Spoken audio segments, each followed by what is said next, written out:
Hello, it's Philip Taylor speaking from Richmond Green Chambers in London. Today I'm reviewing a book which has come to us from Oxford University Press and will be of relevance to anybody involved in the insurance world, especially if they're advisors or lawyers. The book is called Professional Indemnity Insurance. It affects a very wide range of people in a number of different professions, including my own at the bar. The book is in a second edition and it's been written by Mark Cannon, Queen's Counsel, and Brendan McGurk. It's an important book. It's obviously available in hardback, and we've given it a title for the review of this book. Elizabeth and I talked about it, and she's written the majority of the review, and we've got the title, now in a new edition, The Definitive and Most Up-to-Date Work of Reference on Professional Indemnity Insurance. Let's have a look at the book first of all. It's a hardback, as I say. It's not a particularly big book. There's the front, then there's the spine, there's nothing on the back. And then if we go to the book itself, it runs to something approaching just over 400 pages. There's the index, you can see right at the back. And it's quite a detailed index, which I think is very, very helpful. You can see the front part of the index there. The book itself, you can see, has paragraph numbering at the sides and a lot of footnotes. There's a huge amount of data in this. It's a very important book, and it's, as we call it, a definitive statement. That's the front page there, which shows you some information. Then you have the various bits of information about the book itself. Then there's a preface. The preface is always worth reading because it does try to set the tone as to what the book is. And it's important here to show what's new about the book. It's in 13 chapters in total, which you can see there. Then in fact we go through the actual chapters in detail, the contents section. You can see there's a lot of information.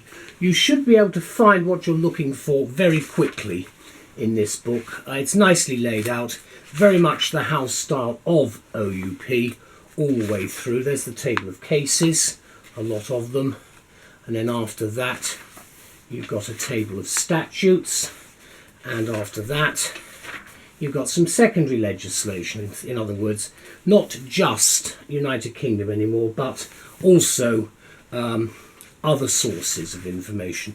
Quite a useful short list of abbreviations, always a problem in this day and age to remember what things are abbreviated to. Now, that's the front page of the first chapter, the introduction. You see it's got a nice little index right at the beginning, and then as I say, you have paragraph numbering and footnotes. So there's a lot of information very, very easily available, and that's what it looks like in. So it's quite a heavy book, but an important one, especially for anybody involved in this particular area of law, of which I am to a certain extent, but of course, like everybody else, I pay my indemnity insurance, which I have to do each year, which is mandatory. So what do we say about the book? Well, we say this: as regulation plays a primary role in almost all professional activities, the need for professional indemnity insurance has become paramount. Indeed, for many professions, including law, insurance cover is compulsory, as I've just alluded to.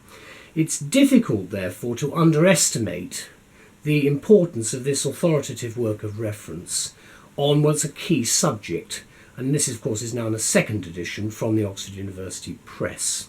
The authors, Mark Cannon, Queen's Counsel, and Brendan McGurk, observe that as the amount of professional activity increases, the number of claims against professionals will invariably mount up, and it's not surprising, they say, that the increasing role and importance of professionals in society, quote, has led to the introduction of requirements, both statutory and professional, that members of a given profession should hold a specific level of professional indemnity insurance.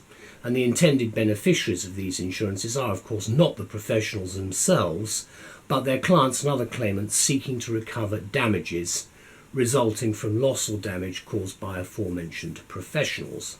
And I just interject here and say that when I first was called to the bar, we didn't have this. It wasn't a requirement. It became one because what happened was that the floodgates were opened, and we, as barristers who hitherto had not been able to be sued, could now be sued. So you get anybody with the most frivolous of nonsense coming forward, sometimes with a claim. And that, of course, was the problem that had beset the people who changed the rules. And of course what they have done has gone completely over the top with regulation, at the expense in many cases of what our prime aim to do is, which is to actually provide a service. And I say that because I do think that they've gone completely over the top, but it's there and we have to know what the rules are, and they're not likely to change. The thing is, I do think it detracts from the overall professional advice that is given, but that is another issue. Now, as professional indemnity insurance is compulsory for barristers and solicitors, it's equally so within a number of other professions, including, and there's a short list, accountants, architects, engineers, insolvency practitioners, insurance intermediaries, medical practitioners, doctors, dentists and so forth, surveyors and valuers, and let's not forget IT professionals. So we are in the world of regulation, whether we like it or not, except there are some people who aren't, like estate agents, but that's another issue again. The authors are careful to point out that the book is concerned with the professional indemnity insurance, which is not affected by the status, training, ethics or regulation of those who are insured, but with their liabilities to third-party claimants. So there you have the gist of it. It's to really give the third-party claimants some assistance. They also stress, that's the authors, that for the purposes of this book, all those who obtain such insurance are regarded as professionals.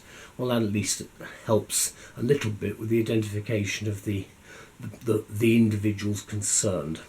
This new edition, which is the first since 2010, contains important new material, including commentary on the Insurance Act 2015. That's an important piece of legislation which I'm sure many of you will be familiar with, and that is due to come into force in August 2016, and I'm recording this towards the beginning of 2016. The other important piece of legislation which is discussed is the Third Parties Rights Against Insurers Act 2010, which was enacted just before the first edition of this book came out in print.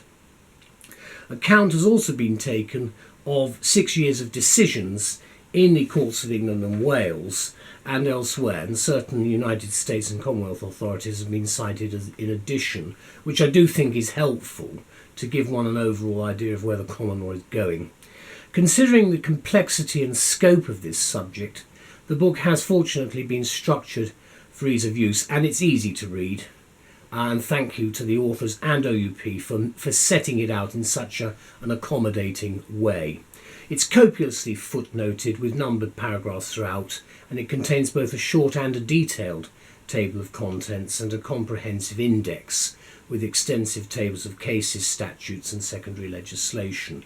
Let me conclude by saying that for barristers and solicitors, as well as for practitioners in a host of other professions, this is the definitive and most up-to-date work of reference available on professional indemnity insurance, and this new edition will be regarded as an essential purchase for your professional library.